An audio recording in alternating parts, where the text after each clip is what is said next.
It's a very windy Tokai today, but we're stoked because we're doing back-to-back testing, and that's what I love. So we took a 29-inch bike, we put a 27.5 in the back, did back-to-back testing in Tokai. We've also done the same in the Glen, we've done the same on the Belgian Waffle, at the Helsend compound on the flow line, and as well on the Granite Rock. All of those trails gave us nice, wide variety of trails, square edges, tight turns, technical climbs, roots, rocks, big jumps, everything. So what is the split wheel size? It's going to be called 279, we think. It's very new. The UCI changed the rule book late last year for enduro and downhill racing, meaning that it's legal to ride with different wheel sizes. So this is definitely something worth doing. I've personally wanted to run this kind of wheel size for a long time because of the advantages and the disadvantages for someone of my height with a 29 wheel on the back. So I'm stoked to have rolled this test out. Before I forget, big thank you to Revolution Cycles, cSixx and Rush Sports for flowing some product to us and allowing this project or helping us make this project. So who should bother with this? If you're under 1.8 meters, thereabout, and you like to huck, you like technical trails, you like to move around on the bike a bit, you want to do jumps a little bit safer, and you're an enduro or DH racer, this is definitely something you should look at. I'm just going to take you through the geo summary on how the smaller wheel on the back changed a 29-29 bike out. So I've got a 29-inch 160mm fork on here. With the 29-29, the BB height is 345 and your head angle is 65.5. Putting the smaller wheel onto the back, the 27.5 wheel, with the flip chip in the low setting, the BB height drops to 335, which is kind of low, and the head angle slackens out to 64, which is rad. Then flipping the chip, which is something in the bottom shock mount here, it's very easy to do, it takes you 5 minutes to do at home. What it does is it raises the BB height to 340mm, which is really workable and rad.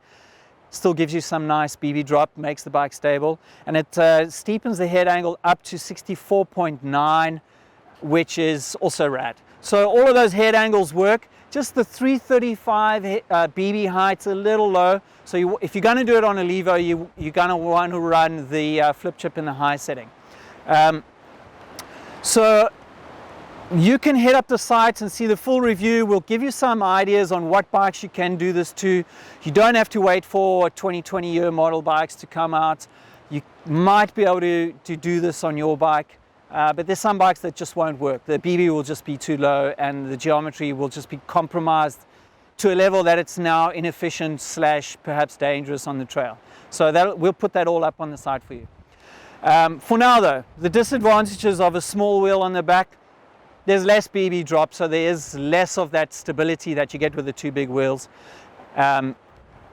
Especially at speed, I could feel it. There's less rollover on the square edges.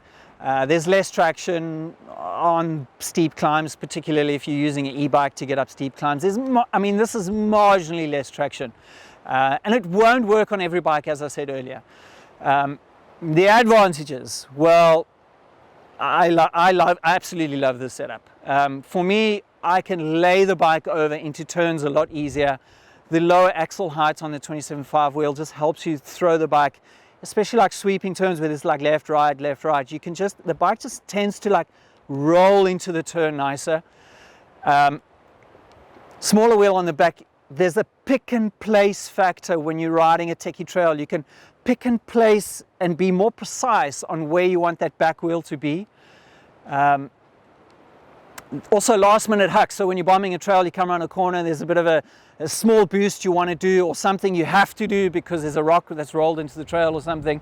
They're a lot easier to do with a smaller wheel on the back because you don't have to worry about getting that ass buzz. That's something I really didn't enjoy on the 29 wheel on the back, was that ass buzz. Big jumps are far easier, far safer. You can boom things and you can start to dip the front wheel down to get a decent backside landing without worrying of the 29 wheel hitting you. There's just more room to move around. You just can be more agile. There's better acceleration from low speed. And we've only done 2 weeks of testing, so those are all the advantages. I think there's more advantages than disadvantages if you are under 1.8 meters tall. If you're taller than 1.8 and you like that centrifugal force that 29 wheel generates and kind of pushes you down the trail, particularly at high speed, then hey, stay with the 29. But I've made my decision. I've been running the 29 and the 27.5. If you come down to Tokai today, I'm going to leave my 29-inch rear wheel for you. I'm going to leave it right over here by this trail. No disrespect to cSixx, but I just don't need this wheel anymore because I'm running a 27.5. There you go. Thanks for watching. Please subscribe. Cheers.